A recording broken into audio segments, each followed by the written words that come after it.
24 तारीख को बहुमत साबित करने के बाद जो नई महागठबंधन की सरकार है उसमें सबसे पहला फैसला ये लेना है कि नीतीश कुमार आगे किस तरह की रणनीति बनाएंगे। हालांकि इसके लिए जनता दल यूनाइटेड की कार्यकारिणी की बैठक बुलाई गई है और इस कार्यकारिणी की बैठक में बहुत सारे फैसले होने हैं, जिसका कि सुगबुगाहट शुरू हो चुका है। आपको बता दें कि इसको लेकर के जहां राष्ट्रीय जनता दल में भी पेशोपेश की स्थिति है और तेजस्वी यादव का पूरा खेमा जो है नीतीश कुमार के उस फैसले के साथ खड़ा नज़र आ रहा है, जिसमें वो लोकसभा का चुनाव लड़ने की बात कर रहे हैं और नरेंद्र मोदी को विपक्ष के उम्मीदवार के रूप में कड़ी टक्कर देने की बात कही जा रही है। इसके लिए तैयारियां शुरू हो चुकी हैं और जहां आपने देखा कि उपेंद्र कुशवाहा ने इस मुद्दे पर अपनी बात रखी, वहीं दूसरी तरफ अब कहां से चुनाव लड़ेंगे, क्या कुछ होगा, इन सारी बातों को लेकर के चर्चाएं शुरू हो चुकी हैं। आपको बता दें कि हमने पहले भी आपको बताया था कि अगर बिहार से बदलाव की शुरुआत करनी है तो उससे बेहतर पटना और पटना का गांधी मैदान से बेहतर स्थान नहीं हो सकता है।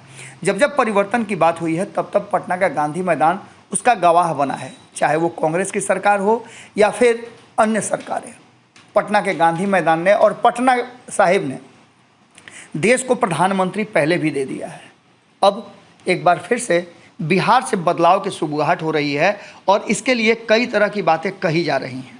पटना का सबसे जो गढ़ माना जाता है भारतीय जनता पार्टी का, वो है पटना साहिब, और अगर पटना साहिब पर भारतीय जनता पार्टी को मात देने की सोच ली गई तो आप समझ लीजिए, और मात दे दिया गया तो इसका मतलब है कि आप भारतीय जनता पार्टी पर फतह हासिल कर लिए, क्योंकि लंबे समय से भारतीय जनता पार्टी का इस पर कब्जा रहा है।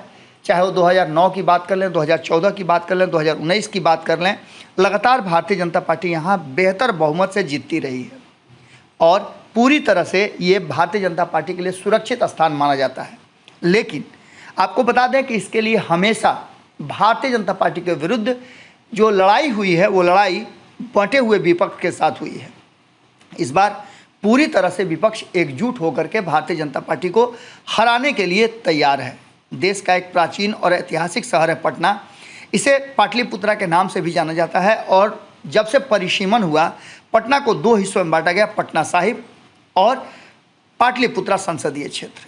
इसके साथ साथ आपको बता दें कि लगातार इस शहर की स्थापना 2000 साल पहले हुई थी। गुरु गोविंद सिंह जी की जन्मस्थली है और यही कारण है कि पटना साहिब को लोकसभा का नाम दिया गया है।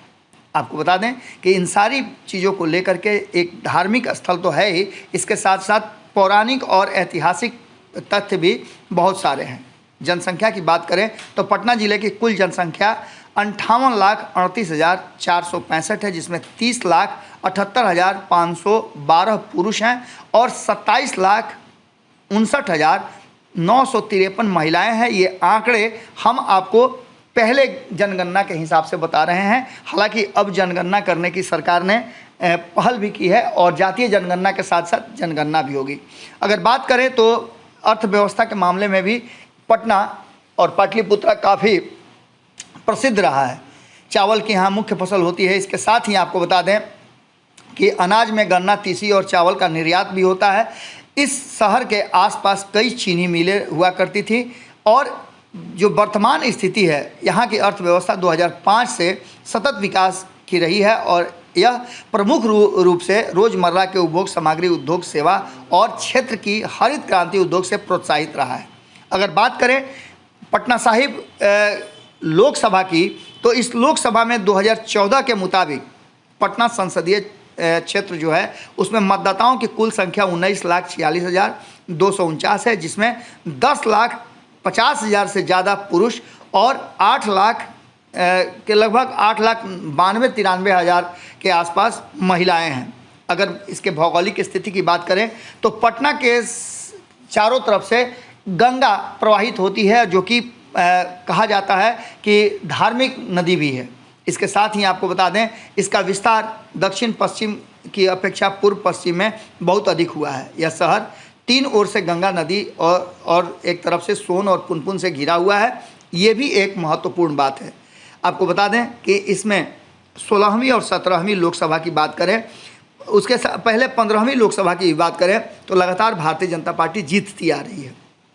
पटना साहिब से शत्रुघ्न सिन्हा सांसद रहे हैं और 2014 में उन्होंने जीत हासिल की थी, लेकिन 2019 में उन्होंने पाला बदल दिया था। उसके बाद से ऐसा हुआ कि उन्हें हार का सामना करना पड़ा और रविशंकर प्रसाद अभी वर्तमान में पटना साहिब से सांसद हैं। अब इन सब बातों को लेकर हम जो चर्चा कर रहे हैं, उस चर्चा में सबसे महत्वपूर्ण चर्चा है कि 2024 के लिए नीतीश कुमार को नरेंद्र मोदी के प्रबल दावेदारों में और कहा जाए तो उनके विरुद्ध विपक्ष के साझा उम्मीदवार के रूप में नाम आगे बढ़ाया जा रहा है। इन सारी बातों को लेकर के पहले चर्चा थी कि नालंदा से नीतीश कुमार चुनाव लड़ सकते हैं लोकसभा का, लेकिन जो बातें सामने आ रही हैं और जिसमें कहा जा रहा है कि लालू प्रसाद और तेजस्वी यादव की जो इच्छा है, उसमें कहा यह जा रहा है कि नरेंद्र मोदी को टक्कर देना है तो उसके लिए पटना आना पड़ेगा और राजधानी से एक बड़ा संदेश देना पड़ेगा। आपको याद होगा कि 2014 में जब नरेंद्र मोदी के चुनाव लड़ने की बात चल रही थी तो पटना को भी एक वह स्थान माना गया था, क्योंकि ये भारतीय जनता पार्टी का सबसे सुरक्षित स्थान माना गया है। हालांकि नरेंद्र मोदी ने गुजरात और उत्तर प्रदेश से चुनाव लड़ना बेहतर समझा, क्योंकि उत्तर प्रदेश में तब प्रभारी के रूप में अमित शाह मौजूद थे और उन्हें अमित शाह पर पूरा भरोसा था। वहीं अगर बात करें तो पटना भारतीय जनता पार्टी का गढ़ माना गया है और अगर इस गढ़ पर साझा विपक्ष या कहा जाए महागठबंधन यदि अपना किला फतह कर लेता है तो ये मानसिक रूप से कहीं ना कहीं नरेंद्र मोदी पर एक बड़ा दबाव होगा। और इस दबाव को देखते हुए अगर नीतीश कुमार के नाम की घोषणा हो गई पटना साहिब से, तो ये मान के चलिए कि इस देश में अलग तरह की क्रांति शुरू होगी और भारतीय जनता पार्टी के लिए कहीं ना कहीं एक बड़े टक्कर की शुरुआत हो जाएगी।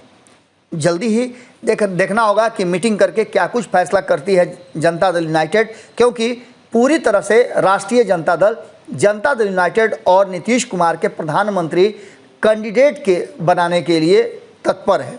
इसके लिए लगातार फील्डिंग भी हो रही है और कहा यह जा रहा है कि लालू प्रसाद घर बैठे ही देश के अलग अलग राजनीतिक दल के नेता और पार्टियों से बात कर रहे हैं। यहाँ तक कि गैर भाजपाई सरकारों से भी उनकी लगातार बातचीत जारी है, जिसमें नीतीश कुमार को प्रधानमंत्री उम्मीदवारी के लिए बिना किसी हील हुज्जत के नाम प्रस्तावित कर दिया जाए और साथ ही पटना साहिब उनका संसदीय क्षेत्र जहाँ से वो चुनाव लड़ेंगे, इसकी भी घोषणा एक साथ होनी तय मानी जा रही है। क्या कुछ होगा ये तो वक्त बताएगा, लेकिन सूत्रों से मिली जानकारी के अनुसार नीतीश कुमार ने मन बना लिया है कि वो पटना साहिब से अपनी उम्मीदवारी सामने रखेंगे और नरेंद्र मोदी को, जो कि बनारस से चुनाव लड़ते हैं, उन्हें पटना से टक्कर दे करके आने वाले 2024 के चुनाव में प्रधानमंत्री के उम्मीदवारी से बर्खास्त करने या कहा जाए कि पद से हटाने की पूरी मुहिम का हिस्सा बनेंगे। इसके लिए आंकड़े भी आपने देखा होगा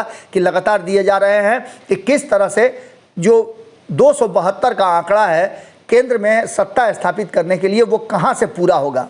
इसके लिए उत्तर प्रदेश, बिहार, पश्चिम बंगाल और झारखंड का नाम लिया जा रहा है। इसके साथ साथ महाराष्ट्र, राजस्थान और अन्य क्षेत्रों का भी नाम लिया जा रहा है, जिसमें कहा जा रहा है कि दक्षिण के भी कई राज्य हैं जो इस मुहिम का हिस्सा हो सकते हैं। देखना होगा कि ये तैयारी किस दिशा में जाती है और क्या कुछ होता है। लेकिन एक बात आपको स्पष्ट बता दें कि बहुत ही नज़दीकी सूत्रों ने जानकारी दी है कि नीतीश कुमार के पटना साहिब से चुनाव लड़ने की लगभग बात साफ हो चुकी है और इसकी घोषणा पहले से हो जाएगी, जिससे कि ये स्पष्ट हो जाए और तैयारियों में किसी तरह का कोई समस्या न आए।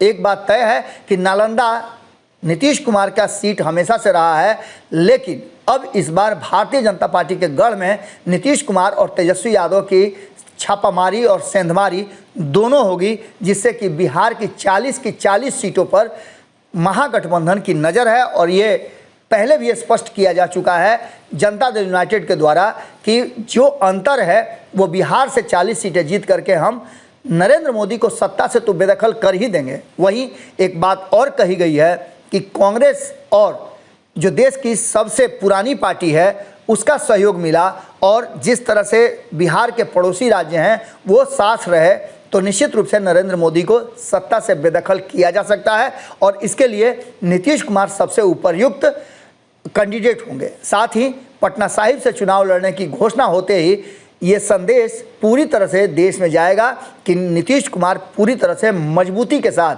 नरेंद्र मोदी से टक्कर लेने के लिए तैयार हैं।